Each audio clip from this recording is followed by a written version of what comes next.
बिस्मिल्लाहिर्रहमानिर्रहीम अस्सलामुअलैकुम या अली हक हैदर। सब दोस्तां नू जी रमज़ान अल मुबारक बहुत बहुत जनाब मुबारक होवे। यह जनाब चन्न नज़र आ गया जी, यह सामने वेख सकते हो, ठीक हो गया जी।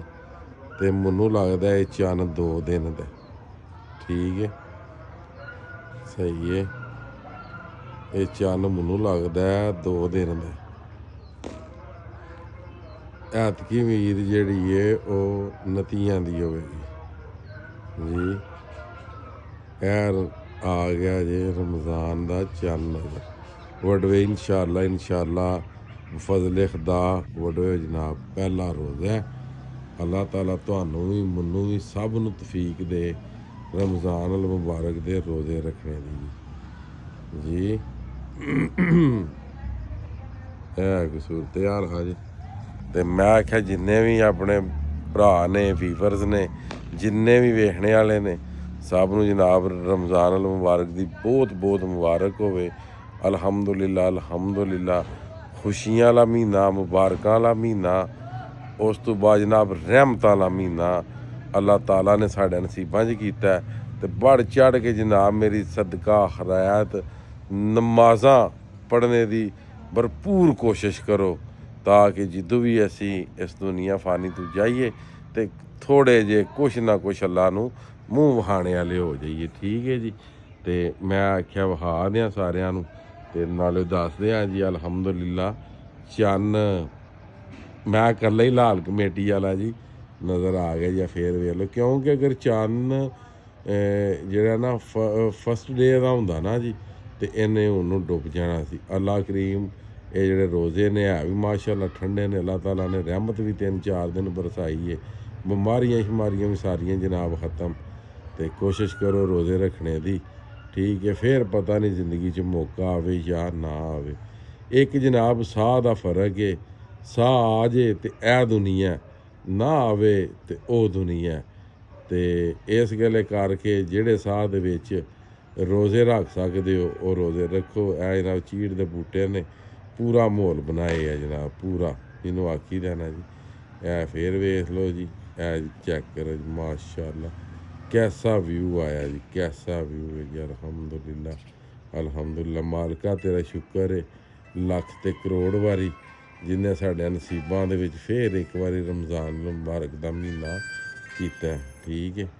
तो मज़ीद आज जनाब तरावियाँ पढ़ो, 5 टाइम नमाज पढ़ो, सुबह सैरी करो, शाम नू अफतारी करो, ठीक है।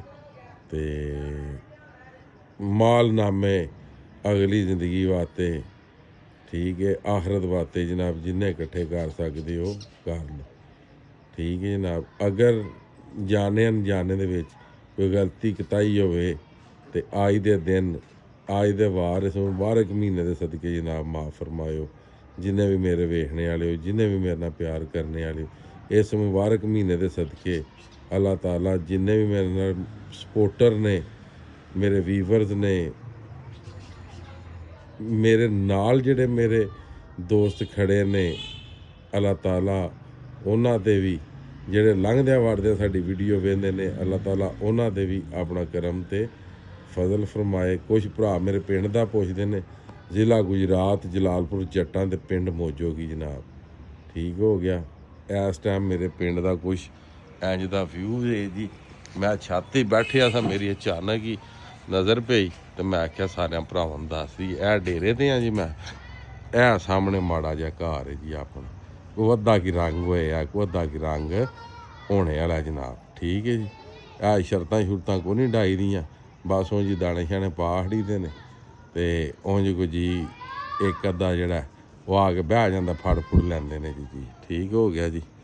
तो एक बार फिर तुहानूं विखा देआं जी करमां वाला, हाँ भाई करमां वाले ए आ गया जी माशाअल्लाह सुभान अल्लाह। मजीद जनाब अज दी वीडियो अज दा व्लॉग करने खत्म, मैनूं दिओ इजाज़त। नैक्सट वीडियो तक ज़्यादा ज़्यादा अपना ख्याल रखियो, अपनी खास दुआवां दे मैनूं याद रखियो तो इंशाअल्लाह मिलने आ किसी नैक्सट वीडियो दे नाल। अल्लाह हाफिज़, फी मान अल्लाह। ਇੱਥੋਂ ਨਹੀਂ ਨਜ਼ਰ ਆ ਰਿਹਾ, ਇੱਕ ਵਾਰ ਫੇਰ ਐਂਡ ਤੇ ਵੇਖ ਲਓ। ਇਹ ਜੀ ਚੰਦਾ ਮਾਮਾ, ਨਿੱਕਿਆਂ ਹੁੰਦੇ ਆਖੀਦਾ ਸੀ ਨਾ ਚੰਦਾ ਮਾਮਾ। ਲੋ ਜੀ ਫੁੱਲ ਜ਼ੂਮ ਕਰਕੇ ਹੁਣ ਤੁਹਾਨੂੰ ਵਿਖਾਉਂਦੇ ਹਾਂ।